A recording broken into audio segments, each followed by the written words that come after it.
EA dropped the Dynasty Deep Dive today for College Football 26, so we're going to go over all of the big information in the video and in the blog. So this is everything you need to know about Dynasty mode in CFB 26. So first things first, when you start a Dynasty in College Football 26, you'll have the option to choose to create a new coach, which is the normal, but now with the real coaches in the video game, you can also just choose to use the real life coach. So like if you choose to play with Georgia, you can choose Kirby Smart, Lane Kiffin at Ole Miss, all the real coaches. And if you do create your coach, you're going to have a lot more customization options than you did in College Football 25. It was kind of like a joke what they did in CFB 25. It was like you would click edit coach and then it would give you I think 2 options. There was nothing you could actually change.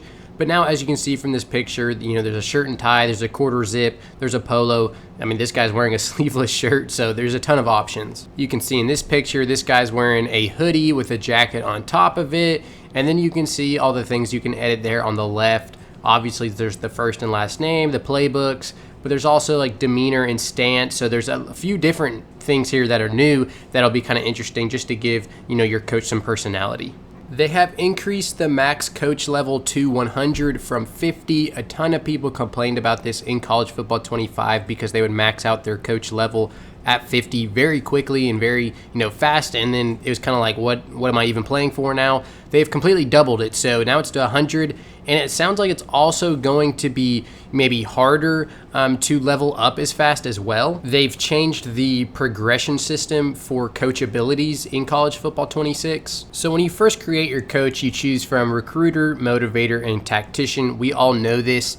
But before, in the last game, College Football 25, you didn't have to reach a certain level to unlock the next one of those. So you could, be a recruiter and then basically as soon as you had enough XP, unlock motivator. But now you have to be a specific level to unlock one of those next based archetypes. So you got to get to level whatever it is to get to motivator and to get to tactician if you choose recruiter as your first archetype. So basically you can't just choose tactician and then immediately become motivator and then immediately become a recruiter. It's going to take a little bit more time, and it puts more emphasis and meaning on that first choice when you choose your base archetype. It also costs more to learn a new skill. So if you choose recruiter right off the bat, it's going to be, cheaper to become an elite recruiter than it is if you try to unlock something in tactician because that wasn't your base archetype, which makes sense. I mean, that's kind of just how real life works in general. It's harder to learn a new skill than just keep growing in the one you already know. And the higher level abilities you have, the more you progress, the more XP return you're going to get from those things. But at the same time, everything is going to cost more as you continue to progress. So there's kind of a give and take there. So there's a ton of information about coach progression and archetypes in the blog. But I think to summarize it, you now have double the amount of levels you can get to as a coach. And not only that, it's going to take probably longer to progress as a coach as well. So basically, I think it'll be more of a grind to upgrade your coach in Dynasty mode in CFB 26. And I think that's a good thing because I think it was, too easy and too quick in CFB 25. They also added new abilities across archetypes in the skill tree. They didn't list all of them. They did list 3 though that have to do with hiring coordinators. The forever home ability, your coordinators are less likely to leave for another job. The deal sweetener, coordinators are more likely to accept your job offer. And cream of the crop, increase the caliber of coordinators available for you to hire. So it'll be cool. It sounds like coordinators are probably going to play a bigger role for your team and for your coach in CFP 26 than they did in 25.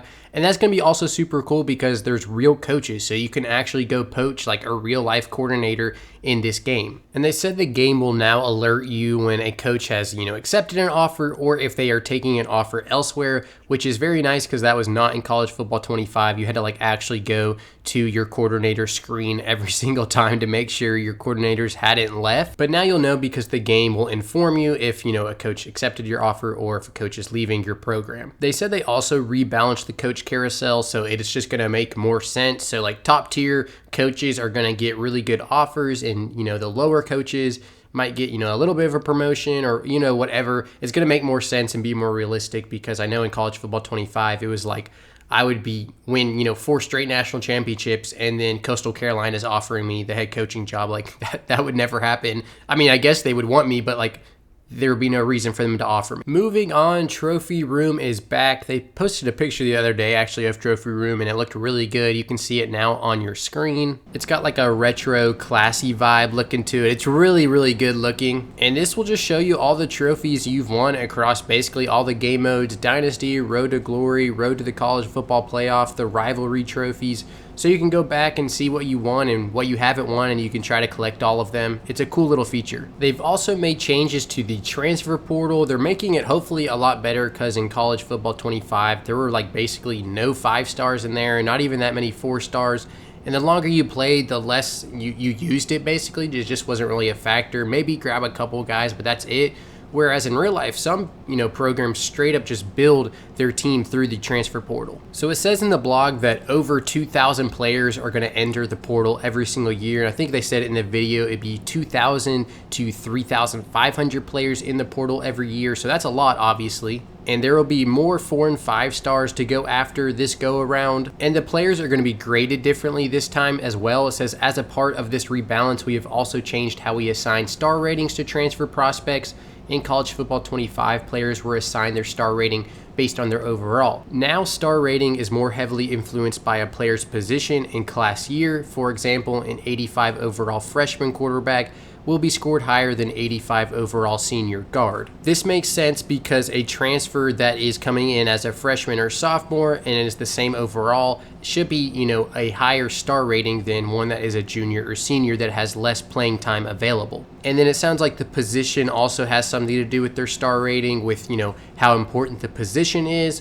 Obviously, quarterback is normally looked at as the most important position, so they're going to, get a biggest bump to their star rating, versus the example they gave was, an offensive lineman or maybe like a kicker, something like that. Although those are very important positions, nobody's saying kickers and offensive linemen don't matter. There's also new transfer portal settings that allow you to customize your experience. Max transfers per team, so you can go from 0 to 30. So if you set this to 0, nobody's going to transfer, and if you set it to 30, they're going to have 30 up to 30 guys transferring. And then there's transfer probability for user teams and CPU teams, so you can adjust how likely it is for players to transfer. So you can do it, turn it way down for your own team if you don't want guys to transfer, and then turn it way up for CPU teams if you want the CPU guys to transfer, or vice versa, and you can adjust it how you like. They're also introducing dynamic deal breakers, which they've already talked a little bit about in previous weeks, but they've expanded upon it in this deep dive. So the example you see on your screen right now, a player had a deal breaker with athletic facilities at B-, and then over time it went up, maybe to B+ to A-, and you still have to meet that deal breaker. And it basically just shows how expectations evolve. They used Nico as an example in the blog, talking about the Tennessee quarterback who's now at UCLA. His NIL expectations went up in real life. How that works in the game, it would be, brand expectations. So if you don't keep your grade above their expectation year over year, they might transfer. Another thing they're adding to College Football 26 is that playing time is basically going to be a deal breaker for most players, or especially the highly rated players and quarterbacks. Even if it's not their official deal breaker, it's still going to be a behind the scenes thing you have to deal with, which is also realistic. Like, maybe a guy cares about program prestige, but at the same time, he cares about getting on the field as well. Almost every single player cares about getting playing time. So even if you're, meeting their program prestige deal breaker, but they're never getting to play and they're a 5-star recruit, there's a good chance they're still going to transfer. And in College Football 26, it's actually going to take the number of snaps into consideration. In College Football 25, all it did was look at the depth chart. And, if you were far on the depth chart, then it would say you're not getting playing time, even if you did actually put them in the game. This time around in College Football 26, it's actually going to take into consideration the number of snaps. So even if you have them 3rd or 4th on your depth chart, but you make sure to put them in the game, sub them in, maybe you use formation subs, which we'll talk about here in a second, then they won't be as likely to transfer because they actually are playing. They are also changing the grades for different schools for their 14 categories in College Football 26. They said too many schools fell in the B to A range for, playing time, for program prestige, for athletic facilities. And it was like a lot of these schools are actually probably in the D to C range. So they said most schools are actually going to now fall in the D to C range, and it's going to cause more disparity, a bigger range between the haves and the have-nots, the big schools and the schools that are smaller and can't provide as much stuff. Now let's talk about recruiting. That's like the heart and soul of Dynasty mode. They are introducing location-based recruiting in CFB 26.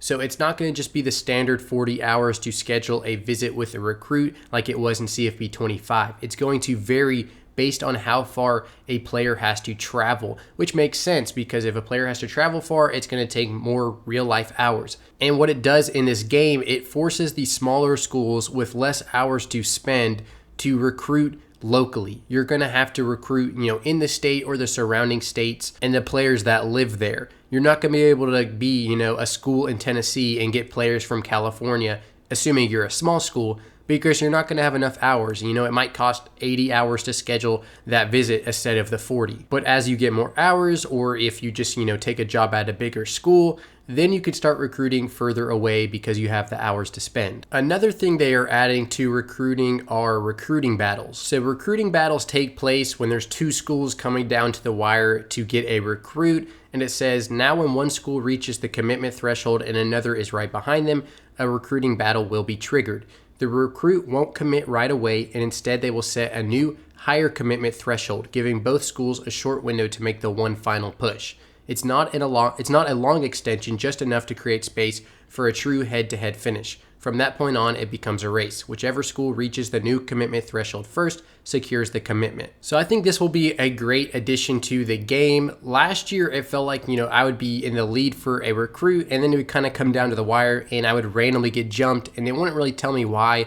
But now if it's a close race at the end with the two schools, you get that a little additional time. It doesn't say it's a long time, but just enough time to, throw everything you have at this recruit, and whoever comes out on top ends up getting the commitment. They've also made a lot of quality of life improvements to recruiting. It'll now show your team needs without having to actually go to the team needs screen. It'll just show that at the top of the recruiting board. They made the sway feature make more sense. Now when you go to sway, it'll show a breakdown of what you're actually doing. I know some people were confused by when to use the sway feature and when to not use it. So now it's a little easier to know when to actually use it. And they added more filters when searching for recruits, like maximum star rating, minimum pipeline level, and recruiting stage. Moving on to player progression, they've made several changes to how your players, get better over time in Dynasty mode. Athletic facilities are now tied to player progression, so the higher the grade you have in your athletic facilities, like if it's a B or an A or a C or a D or whatever,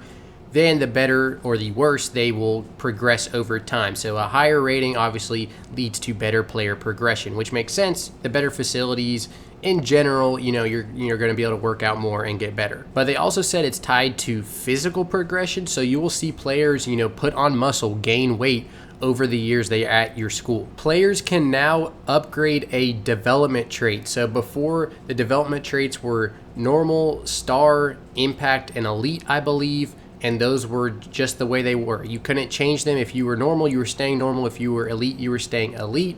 But now you can actually upgrade them. And this is completely tied to their performance on the field. So they have to get stats to upgrade them. If they aren't playing, if they aren't putting up numbers, then their development trait is not going to get upgraded. And it's harder to upgrade the higher you go. So like if you're already at star, it's going to be hard to go from star to elite. But if you're at normal, it might be easier to go from normal to star. I really liked the idea of development traits, and I really like this idea of them being upgradable now. So you might come in as just a normal development trait, but as you work and get better and as you put in the effort, you can actually get better, not just overall, but also you get better faster, if that makes sense. They have made improvements to the training results screen, as you can see, so you can actually see what happened across all of the attributes and how much they got better or worse. Last year, I think it literally just gave you like a green arrow or a red arrow if they got better or worse, but now you can actually see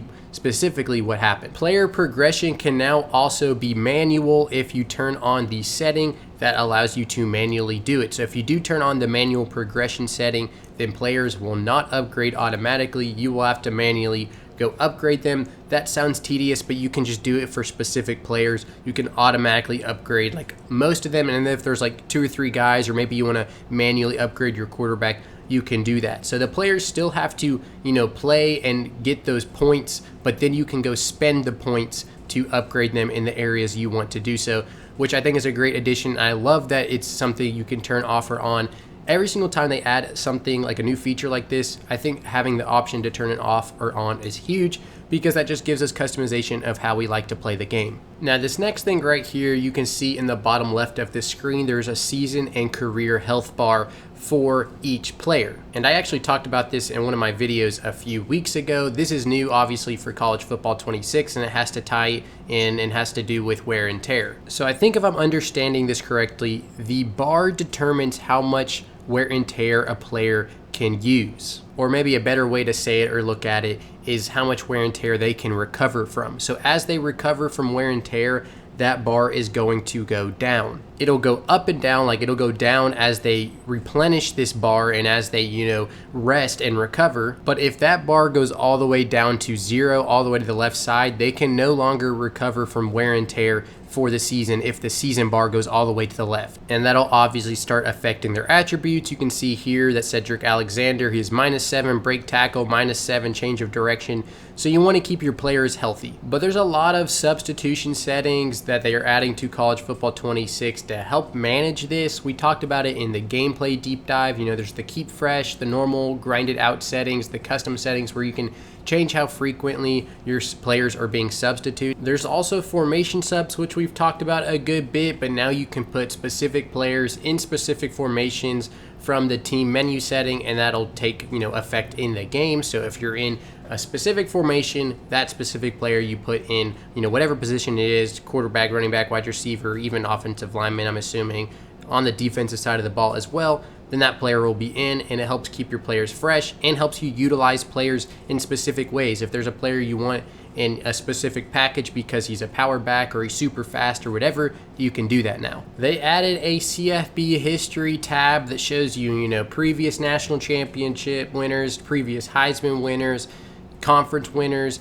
different things like that. So that'll be nice to give you some, realism and immersion, and obviously, I'm assuming track the, new winners when you play the Dynasty. So in the year 2040, it'll track that for you. And they said they also improved the stat recording on an individual basis as well. So if you go look at your players on your roster, you should be able to see more stats and more historical stats, so that'll be good as well. We've already heard this, but there are new positions and new archetypes. So, defensive ends are now edge rushers, outside linebackers are labeled as Sam or Will, with Mike replacing middle linebacker. And they didn't list all the new archetypes, but they said like wide receiver, for example, has 7 different archetypes. So that's one thing I'm looking forward to, is going in and looking at each player and their archetype, because I loved, the power backs versus, the speed backs in the game, but now there's going to be even more that we can choose from. So it'll be fun to see which one we like the best and which fits our offense or our defense the best. Just trying to hit on some of these smaller things real quick. There are protected opponents now in College Football 26, so each team can have 2 protected opponents when you are doing custom conferences and custom scheduling. So you just go to the conference rules, and then you can add, which school has a protected opponent. So like if you want to preserve Ohio State, Michigan, the Iron Bowl, Alabama, Auburn, if you want to preserve those games, even if you're messing around with, the conferences and moving teams, like if you put Auburn in the ACC, right, you could still make it to where they play Alabama every year, so that'll be good. The updated playoff format is obviously in the game, so the 4 byes just go to the top 4 teams in the CFP rankings instead of the top 4 conference champions, which is how it worked last year. Unfortunately, we still cannot customize the playoff, and I think that's partly due to licensing issues with the college football playoff. But I feel like a lot of it's probably just more of a programming issue that they don't want to deal with, and then they kind of blame the licensing. I wish we could customize the playoffs. I think that's kind of a lame that we can't, but maybe one day we will be able to. Online Dynasty is now crossplay. They've mentioned that before, but thank goodness I can cancel my PS Plus and just do a cross-platform Dynasty. And then they have a section in the blog titled It's the Little Things, and there's so many good little things in here, just as it says. So like dynamic lighting, a dynamic time of day, so the sun will set during games, It won't, consistently stay just the sun out, even though you're playing the game at, 5 p.m. and the sun should set during the game. Broken records feedback. So when you break a record in a game, it'll like put something on your screen and they'll talk about it, which is awesome because that was, lacking in CFB 25. You can sim to specific weeks now in Dynasty mode, which you couldn't do this past year. And then these things right here are literally just some of the smallest things, but so important. I know all of y'all felt this when we were looking at either a player or a team in Dynasty mode and we wanted to just click triangle or Y to just go to their schedule or their overall thing and like look at who they've played, or if it's a player, look at their stats or their player card. And we couldn't do that last year except in specific screens.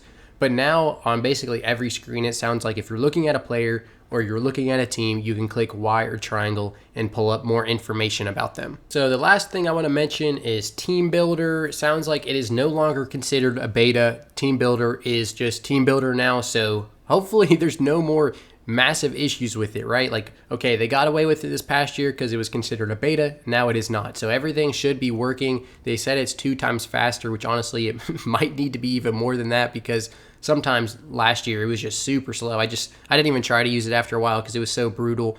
But you can do a lot more now with it. You can edit your players now online instead of having to do it in the game. So first and last name, their rating, their deal breaker. You can even do their development traits and their archetypes, their potential abilities, all of those things. You can edit your school grades. I think last year when you replaced a team with a team builder team, it was just give you those school grades if I remember correctly. So now you can actually just edit the school grades on Team Builder. And they've added generic stadiums to Team Builder, so we don't have to use a real life stadium. So there will be, no signage, no branding on these stadiums, so you can customize them, the way that you want them to. You can actually look like the stadium of the school you are creating. So they said 3 generic stadiums and 1 high school stadium. So I guess 4 total generic stadiums. So that's super cool. Hopefully we get more over time, and then eventually, hopefully, we just get a stadium creator. I think that's the long-term goal I want to see. Last but not least, they list the toughest places to play in college football 26. They have the top 25. I'll just give you the top 10.